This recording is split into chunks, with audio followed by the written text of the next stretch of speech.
السلام عليكم، هذا أنا شايدو، وهذا أحد المتابعين الذي طلب مني أن أبني منزل كامل من الذهب في ماينكرافت من دون أي غش. هو صراحة تحدي سهل جدا، وهيا نبدأ.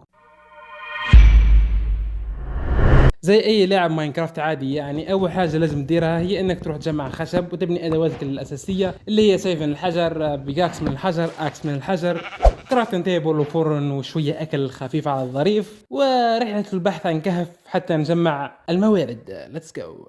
بعد فتره طويله من البحث في غابات ماينكرافت، وأخيرا وجدت كهف. بعد دخولي إلى هذا الكهف الكبير وبحث طويل جدا جدا جدا وقتل كثير من الوحوش، وجدت المعدن. بعدما وجدنا المعدن يجب أن نذهب وبحث عن دايموند. لماذا؟ وش دخل دايموند في الذهب؟ يعني كما عم بالكم أكثر مكان تقدر تلاقي فيه الذهب هو النذر، يعني لازم نجمع دايموند حتى نقدر نفتح البوابة ونبحث عن الذهب الكثير الغني. Let's go.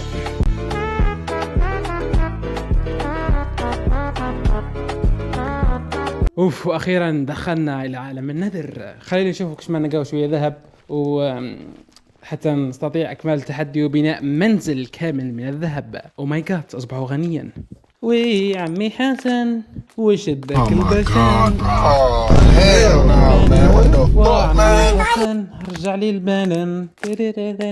اسكت يا اخي، اسكت، الله يخرب بيت ابوك، اسكت اسكت اسكت اسكت اسكت، انا بقول لك اسكت. يعني وش رايكم نروح نجمعوا شويه عيون اندرمان؟ يعني عم بالي بها بلا فائده ولا علاقه لها بالتحدي، بس صح يعني باغي نجمع شويه عيون اندرمان، هكا تنقل سريع وشويه هكا يمين وحدي اقاتل ميولف قصدي الفساد. وجاني إنسان في المنام، وجاني إنسان في المنام، وجاني إنسان في المنام. وعدنا إلى عالمنا الطبيعي. أول حاجة لازم هي نحو الحجر هذا اللي حطيناه الدرس كامل، ونحيت كاع درت لي درت أنا بنقيس وحطيت بلاصتو الذهب.